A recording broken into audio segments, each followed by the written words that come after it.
సమీక్ష యమలోకం డిసెంబర్ 31 రద్దీ నేపథ్యంలో యమలోకం అప్రమత్తమైంది.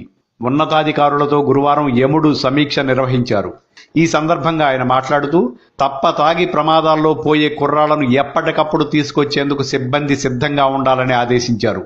అవసరమైతే దినసరి వేతనానికి అదనపు సిబ్బందిని నియమించుకోవాలని చెప్పారు. మద్యం అలవాటు ఉన్న భటులను భూలోకానికి పంపించవద్దని సూచించారు. ఆసుపత్రులు, గొడవలు జరిగే ఏరియాల్లో ప్రత్యేక దళాలు అప్రమత్తంగా ఉండాలని అన్నారు. మద్యం దుకాణాల వద్ద గస్తీ ముమ్మరం చేయాలని చెప్పారు.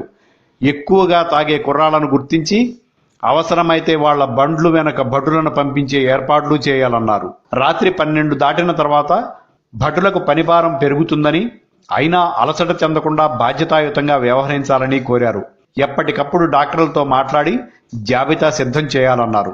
ఎంతమందిని తీసుకువచ్చినా ఇబ్బంది లేదని, యమలోకంలో రద్దీకి తగ్గట్టు ఏర్పాట్లు చేశామని చెప్పారు. కుర్రాళ్లు ఎక్కువగా ఉండే అవకాశం ఉన్నందున వారి కోసం ఇంటర్నెట్ సదుపాయం కల్పించామని చెప్పారు. రావటానికి మారం చేసే వాళ్లపై కఠినంగా వ్యవహరించాలన్నారు. గత ఏడాది మందు ఎక్కువై కాలవల్లో పడిపోయిన వారిని కూడా భటులు పొరపాటున తెచ్చి తొక్కిసలాటకు కారణమయ్యారని గుర్తు చేశారు. ఈసారి అలాంటి తప్పిదం జరగకుండా చూడాలని అన్నారు.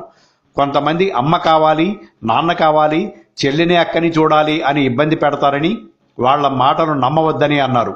వాళ్లకి నిజంగానే ప్రేమే ఉంటే అంతలా తాగి బండి నడపరన్న విషయాన్ని భటులు గుర్తించాలన్నారు.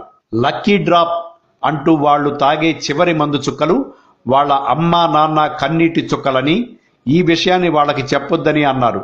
ఒక్క రాత్రి వారి ఆనందం అయిన వారికి ఎన్నో రాత్రుల విషాదమనే విషయాన్ని ఎట్టి పరిస్థితుల్లో వారికి తెలియనివ్వొద్దని యముడు ఆదేశించారు.